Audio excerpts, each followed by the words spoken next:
We went fancy today. Celebrities being out of touch is absolutely nothing new. For just a few recent examples, I appreciate that people are having a hard time. Me too. Yeah. I work for a living. If I had all the money in the world, I would not be here. Is to get more cash in your financial life.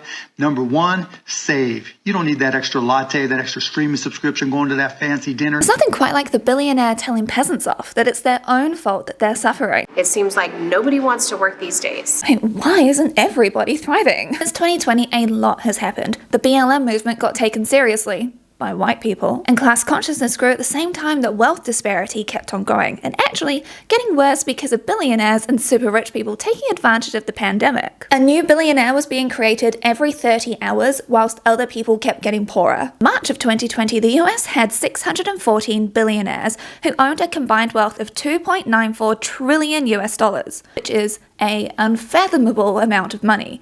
However, just 4 years later in March 2024, there were 737 billionaires with a combined wealth of 5.29 trillion, an 87.6% increase. Even visualizing that amount of money is quite mind-boggling because in someone's lifetime, they will never ever earn $1 billion through meritocracy alone. I mean, the only thing which has gotten better is that people are more tuned into the world around them. People care more about marginalized people, and we all understand that there is no such thing as an ethical billionaire. Yes, you all said it with me. Congratulations. You all know.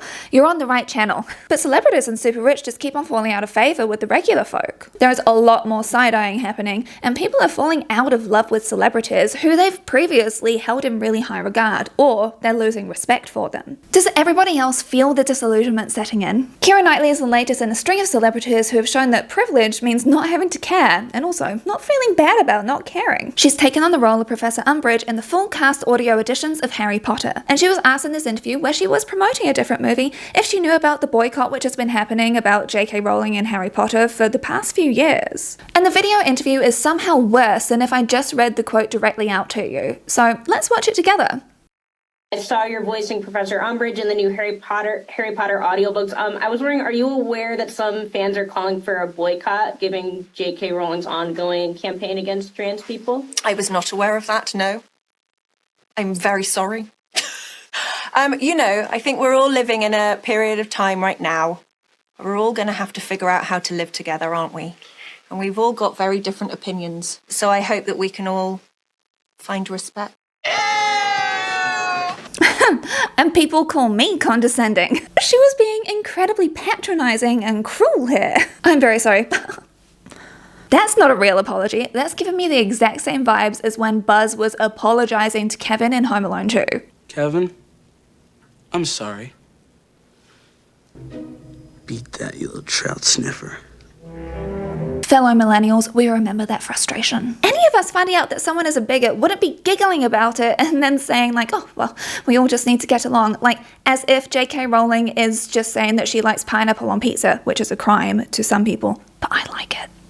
And then being like, oh, but it's okay because we can all just order different toppings on our own pizzas. It's fine. As someone rightly commented on my post, the thing is, it's hard to respect people whose opinion is that I should die.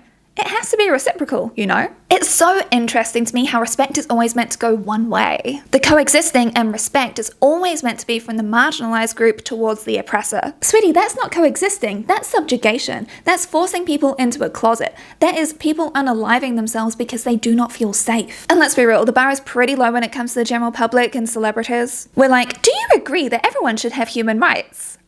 My opinion is that some people, those people, don't deserve them. Why can't we all get along? Why can't we get along? It's because your prejudice means that you don't think these people should exist. About a week ago, a number of comedians performed at the Riyadh Comedy Festival, which was paid for and hosted by the Saudi Arabia government and their king, which had rules attached to it about the things that the comedians were not allowed to joke about. The comedians included people like Jimmy Carr, Dave Chappelle, Jack Whitehall, Kevin Hart, Pete Davidson, Aziz Ansari, Wayne Brady. I see the number and I go, I'll go.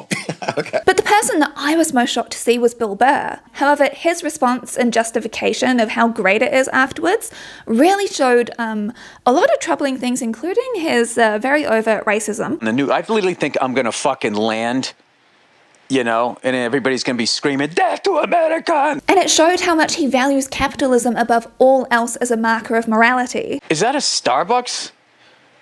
Next to a Pete's Coffee? Next to a Burger King?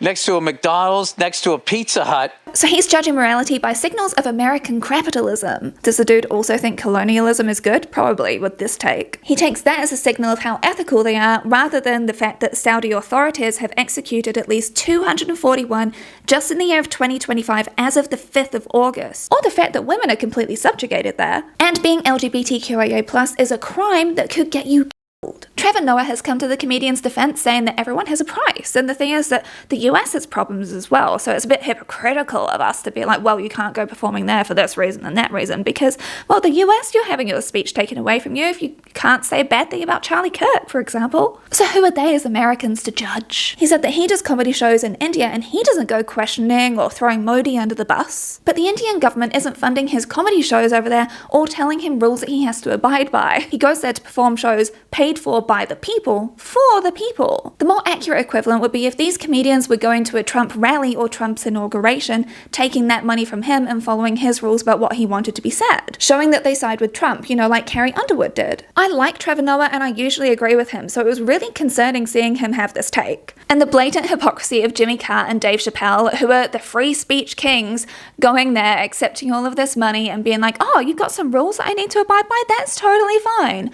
They do not actually care about free speech. Saudi Arabia has been sports washing, games washing, like they have recently acquired EA Games, for example. The comedy festival was another attempt to get a better international image. And we're not on about struggling comedians here, we're on about well-established, already rich comedians. There was one comedian, Jessica Kirson, who performed there because she wanted to be a positive LGBTQIA+ representation in Saudi Arabia. But she's since apologized for going and is donating the money to a humanitarian cause. The reason that she went there to begin with was to be able to connect with the people, to help LGBTQ+ people in Saudi Arabia feel seen and valued. However, like we discussed, it was the government and the king that were funding this, and they were performing for them, not for the people. But this is why we say that people can always learn, change, and grow. She took the gig with good intentions, however, the reality came and she's like, oh, this is actually not good. And honestly, this is great. This is a sort of response that we would hope to get from someone like Kiera Knightley when they find out the truth. Especially if she's already locked into the contract and doesn't have a way out. But instead, she laughed and then was just like, oh, we're living in a period of time.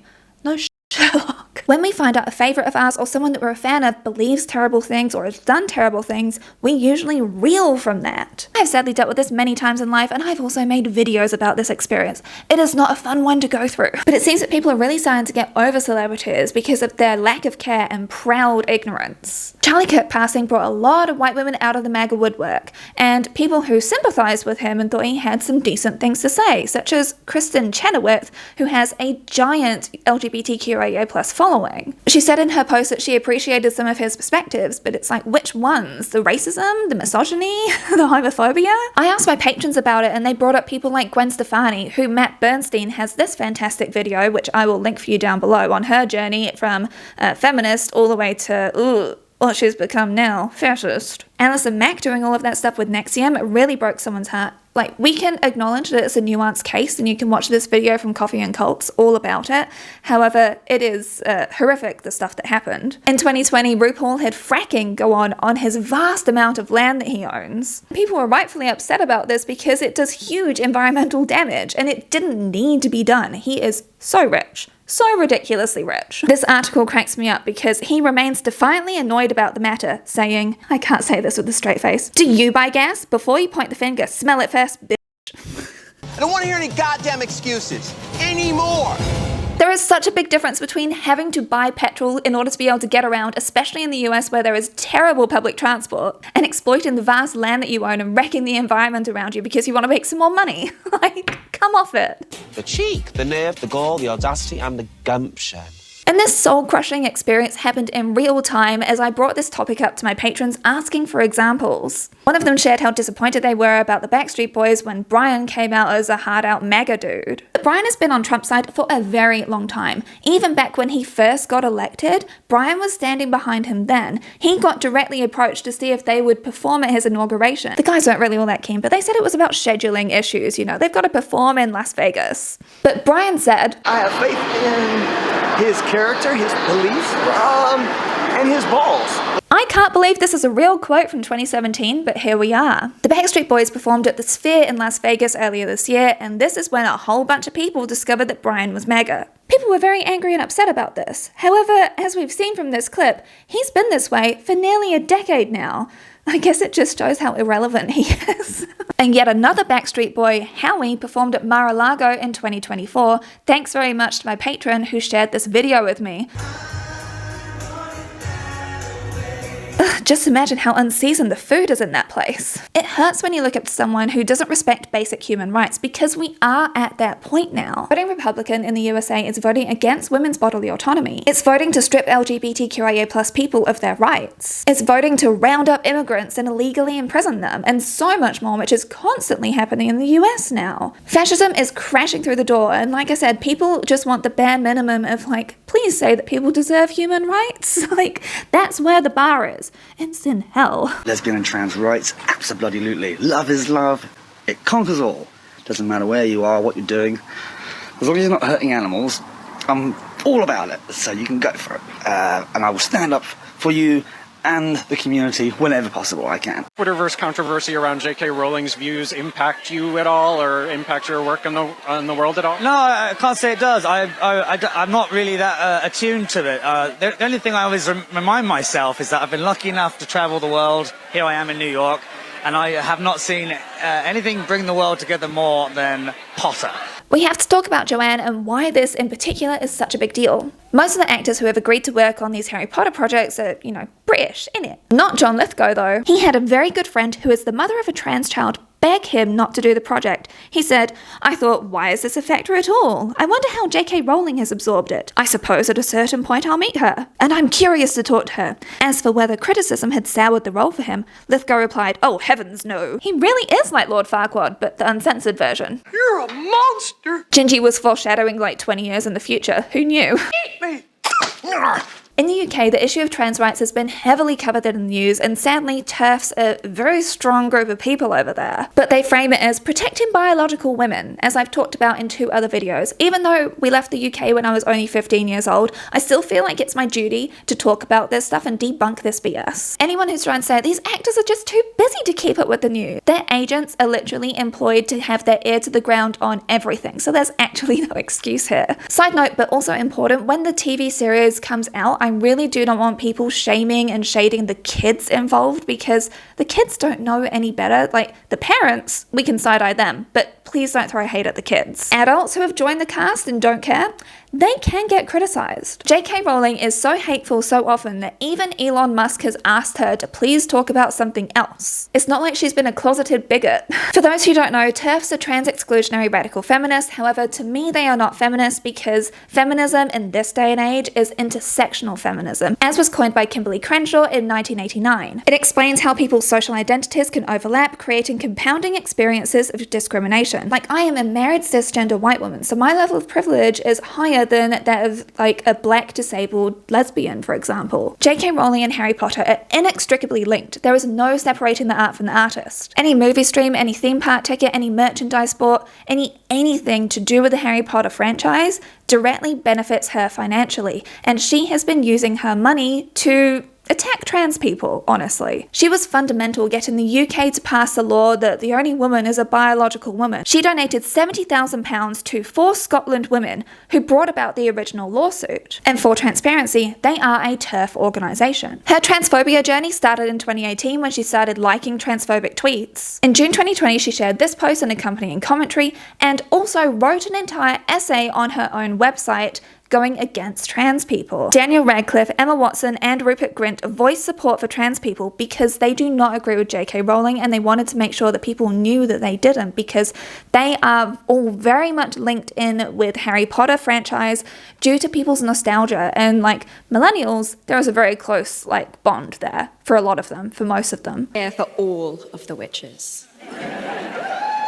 And instead of listening to people who were trying to approach it with compassion, she kept on doubling down over time and then donating money. I'm giving you the briefest of cliff notes here, but Jessie Gender has this fantastic video diving into everything that JK Rowling did. Verily Bitchy has covered the Harry Potter consumerism which is tied to this, and recently Princess Weeks has discussed this too. And recently Emma Watson tried to extend an olive branch to Joanne on Jay Shetty's podcast, and Joanne snarled back at her, citing privilege, and went on this huge tirade. She was incredibly patronising towards Emma Watson, yet only one of these women has listened to marginalised voices and tried to help them. The other one has been consistently trying to harm them and actively funding for harm against them. Not only has she hurt trans people, but intersex people, non-binary people, and also any woman who doesn't fit into the right stereotypes of femininity. You can't friendship and love the fascism out of someone when they've gotten to the point that Joanne has. Like, Bridget Empire has got this amazing video. All of these videos are linked for you down below, by the way. You're going to be entertained for days. To quote Joanne herself, "I've said it before, but nobody ever realises they're Umbridge. And yet she's the most common type of villain in the world." Oh, Joanne, little did you know that you were writing a prediction. And she also wrote this on the Pottermore website. "Umbridge was one of the characters for whom I feel the purest dislike. Her desire to control, to punish, and to inflict pain, all in the name of law and order are, I think, every bit as reprehensible as Lord Voldemort's unvarnished espousal of evil." Merely your medieval methods. I am sorry, dear. But to question my practices is to question the ministry, and by extension, the minister himself. What's that saying? You either die a hero or live long enough to become the villain. Joanne is like Professor Umbridge. She is using the law to actively hurt people, and she takes pleasure in it, posting photos like this. A number of my patrons raised that JK Rowling was one of the biggest disappointments to them because they really looked up to her. You know, a single mother who worked incredibly hard and got successful. Fantastic. Inspired a whole bunch of kids to read. So good. Do the books really hold up ethically? No.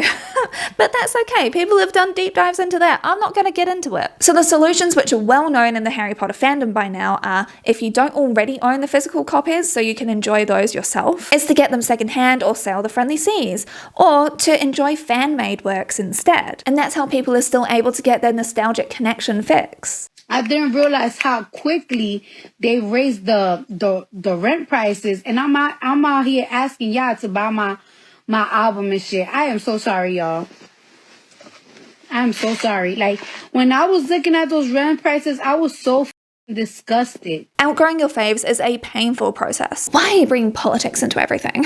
Hey, you must be new here because everything is political. Even if someone doesn't care about politics, it affects you and those around you. And those who don't care about politics are so privileged that it doesn't affect them because, you know, especially in countries where you've got basically two parties to choose from, both of them want to court rich people, you know. That's the case in the USA, in Canada, in the UK, in Australia, and here in Aotearoa, New Zealand. All of which are places where a majority of my audience are from. Matt Bernstein put out this post of all of the musicians who are not streaming their music in Israel, including Lorde, Paramore, Bjork, Marina, Massive Attack. Now, Marina is a good case study because early on, she was actually supporting Israel, but then she learned more, changed her mind, and has then gone on to realize, oh, the ongoing genocide is happening and it's bad and we shouldn't be supporting it. You know, this is, again, I say that people can always learn, change and grow. I have to hold on to my delusional hope, okay? However, this list of musicians is very short, isn't it? Now, people were very fast to say that Taylor isn't on that list, but most mainstream artists are not on that list too. There are artists who have spoken out against the genocide who are not on that list, such as Chappell Roan did early on, as did Billie Eilish. There could be contract issues, there could be all sorts that has gone into this because the music industry is very convoluted and nasty, honestly, let's be real. Which is why it's important that we always take the holistic view, right? On the topic of Taylor, this latest album has had some of her fans fall out of love or kind of lose a little bit of respect for her. I desperately want all of the Swifties to carefully listen to all of the things that I'm about to say because I'm very particular with my words now because I do not want to get death threats like I've seen happen to other creators. I was looking forward to this album. I bought this secondhand dress because I was looking forward to this album. I essentially said to him, I want to be as proud of an album as I am of the Eras Tour, and for the same reasons. It felt like catching lightning in a bottle, honestly. She hyped this up so much. She said that this is the thing that she is most connected to. This is all of the things that she still feels today. And there are a few songs from it that I like. I even like songs from Midnights, which a whole bunch of people do not like. Taylor is no stranger to misogyny. Her entire career has basically been people saying that she's boy crazy, that she dates too many men. Majority of the hate is simply because she's a woman, because men sing about their relationships, their loves, their exes and whatnot, and they don't get hate for it, but she absolutely did. We may forget the huge hate campaign that Kanye West and Kim Kardashian did against Taylor because they tried to make it seem that Taylor was okay with being referred to as a and Kanye West song. However, that didn't actually happen. She never signed off on that. And not only that, he created a life-size version of her to appear naked as if they'd just slept together in his music video Famous. Like, you may forget all of the snakes that were everywhere. Like, Taylor went into hiding for a whole year. I rewatched the Miss Americana documentary last night, which showed her journey of like becoming more political, no longer wanting to be the nice girl, the one that was always polite and stuff. She knew when stuff was wrong, and she's like, I want to talk about it. Really basic human rights, and it's right and wrong at this point. And I'll always stand up for celebrities when they're dealing with misogyny-fueled hatred. I have done it many times across my channel, including people like Jane Fonda and like Pamela Anderson. She is a great example, right? Because she had so much misogyny weaponized against her, like the whole tape issue, everything. However, at the same time, she also has been victim blaming people from the Me Too movement and continues to hold that stance today. This is why I like to emphasize that there's no such thing as a perfect victim, because yes, that can be true. She has absolutely been a victim, and there's also valid things to critique her about. Two things can be true at the same time. We love nuance on this channel. Some fans have taken issue with the fact that Taylor has released over 30 variants for this album alone. Now, this is an issue across the board with the music industry. However, 30 at the same time, that hasn't happened before. And I've talked about this in a previous video where I've talked about how fandoms get taken advantage of, and in order to be a true fan, like, you're encouraged to overconsume, and this fear of missing out is created, and this parasocial relationship, and that's a thing that is particularly icky here. Why are you constantly doing money grabs with this mediocre merch, with all of these different album variants? It just felt icky to me. One of my patrons is a hardcore Swiftie, and they bought all 4 of the Midnights albums because you had to buy all 4 to be able to have access to all of the songs on there. But then Taylor released all of the songs anyway, meaning that they didn't need to go spending all of that money to begin with. It's just a shitty way to treat the fans that you say you're so dedicated to, especially when we're dealing with a cost of living crisis. And you know what? The woman that she allegedly wrote the whole diss track about has also been guilty of doing this as well. And on that diss track, that's the reason that some fans have felt quite disillusioned by Taylor. Charlie XCX wrote in Sympathy is a Knife how she kept comparing herself to Taylor. This was whilst Taylor was dating Matty Healy, which is another thing that some Taylor Swift fans have also taken great issue with because of who Matty Healy is. And she was singing about how she struggled with her self-esteem, how she didn't want to feel that way. Then in this album, Taylor wrote Actually Romantic, which isn't a reflection of how insecure she feels in herself and like struggling to compare herself to others and stuff. No, she is like high school mean in this song. Why you gotta be so mean? Some, not all fans have taken issue with this because she's a 35-year-old billionaire. It's like, you've won at life, sweetheart. Like, there is no need to go like punching down to a biracial woman who is like nowhere close to your level of fame or wealth or anything. And Charlie XCX's song wasn't even a diss track.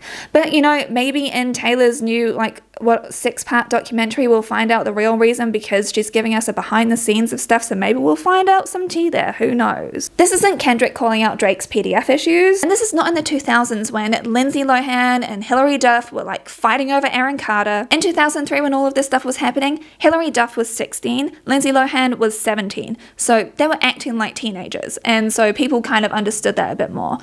We're dealing with full-grown adult here. Like, it's a bit embarrassing. And especially millennials, we've looked back on the 2000s and seen all of the misogyny that got weaponized to try and make every single female pop star hate each other, even though they actually didn't in most cases. And we've called it out for the misogyny it was. And especially after seeing Miss Americana last night, it's like where she's all about feminism and all about empowering people, and to then come up with this song, for me anyway, that was a big letdown. And the same as for some, not all fans. And then there's a song Cancelled, which has made some fans feel concerned because Brittany Mahomes has been a friend of Taylor's, even though it seemed like they were just business acquaintances because of their partners. However, it doesn't seem to just be that way. But not only that, it's not coming off like I stand by my friends when they do anything. It's kind of like, I don't think my friends have to take accountability for the things that they do. It's kind of giving me that vibe. Taylor Lewin's and Will Compton's podcast, which she said that she's a fan of, and they shared this photo saying that she's for the boys. And if you don't know who these two are, they are right-wing bros who played a part in getting Trump elected, and they've actually had Trump on their podcast. So it's been quite a strong contrast for people who really admired Taylor for all of the Miss Americana stuff, for how she got more involved politically, for how she really wants to take a stand for what matters, and that's what she's said for a long time. And so some fans are feeling disillusioned by this seeming regression that Taylor's been going through. And I'm absolutely not telling you that you can't enjoy Taylor's music or be a fan of hers or anything. I'm I'm explaining why some fans have fallen out of love with her. There's also been a bunch of conspiracies about Taylor Swift, which I'm not going to get into because that would need to be a whole separate video, like the whole alleged SS necklace, which is now no longer available. And there is so much more. The thing which I've been more concerned about from listening to the album for the first time, I was like,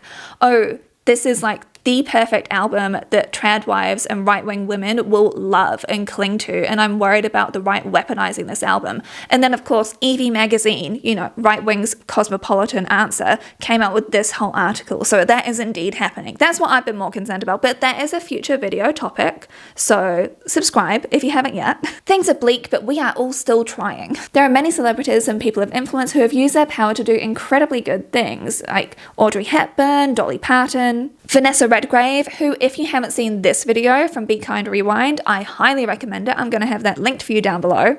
I know, you're getting so many videos. To recently Hannah Einbender saying this. Go Birds, fuck ICE, and free Palestine. Thank you.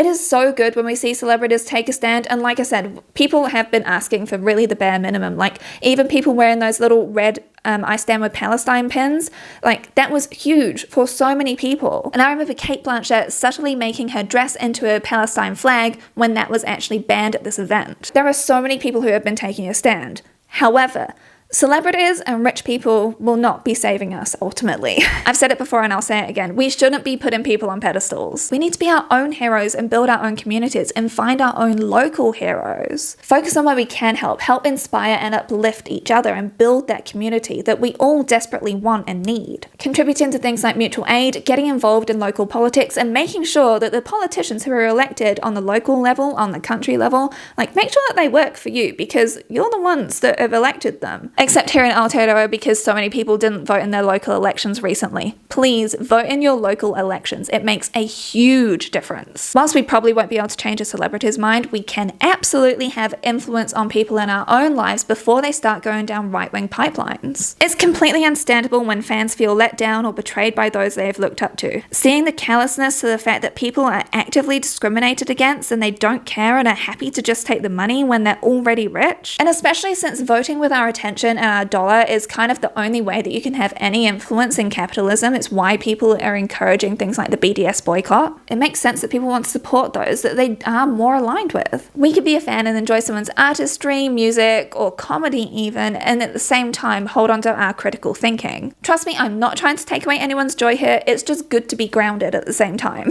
Someone can be your fave and you can still point out issues with them. Like everybody knows how much I love the Spice Girls, for example, and at the same time, I've still critiqued them for their corporate consumerist feminism that they were preaching in the 90s. I still understand how important that was as a stepping stone for people to be able to like have feminism enter their mind, especially for girls, especially in the 90s, which was such a sexist time. So it's like I said, two things can be true at the same time. We love nuance here. Anyway, now the video's over, I'm going to get back to building my own community and I'm going to take the lemons from the tree and hand them out to the neighbors. And the next video I'm going to make is going to be on the Jeffrey Epstein situation, which I've been keeping a close watch on, which my patrons know very well. I have Virginia Giuffre's posthumous memoir on hold at a local bookstore, which I'm going to be picking up as soon as it becomes available on Wednesday. And I'm going to be reading that, I'm going to be telling you all about it, and I'm going to be focusing on the survivors and the victims of Jeffrey Epstein. But not only him, but all of the systems that have enabled all of this heinous stuff to happen. Talking about spooky season, we're going to deal with the most evil of them all next time. Thanks to all of my patrons who are the ones that voted for this topic, and an extra special thank you to all of my top tier trash panda enablers. Hello, Mannix. Why do I come up now? This is the time of day that I normally have an apple on the couch with him, so that's why he's here. If you made it to the end of this video, please leave the orange cat emoji along with the apple emoji so I know to say hello to you down below. Alyssa, Birgit, Carrie Quake, Danielle, Amberly McCulley, Jamisa Brown, Jess, Laura Bell, Megan Connolly, Mila Gautier, Natalie R, Nathan, Nicole H, River, Ryder, Spooky Jade, Tammy Poitras, Tonya Banier, Varu, Catmama, and Zophema. I hope you all have a wonderful rest of your week. I'd love to hear about the people that you've fallen out of love with. Hi. Yes, I love you too. I'll see you all next time. Why won't you do the camera? It's all gone. It's all gone. Are you too food motivated? Yeah. I'm sorry you can't see his handsome face. Okay, bye. I feel a bit more like Jessica Rabbit than anything else, actually. Oh, that is sugary. That is a sorbet, which I mixed with some water. Ooh.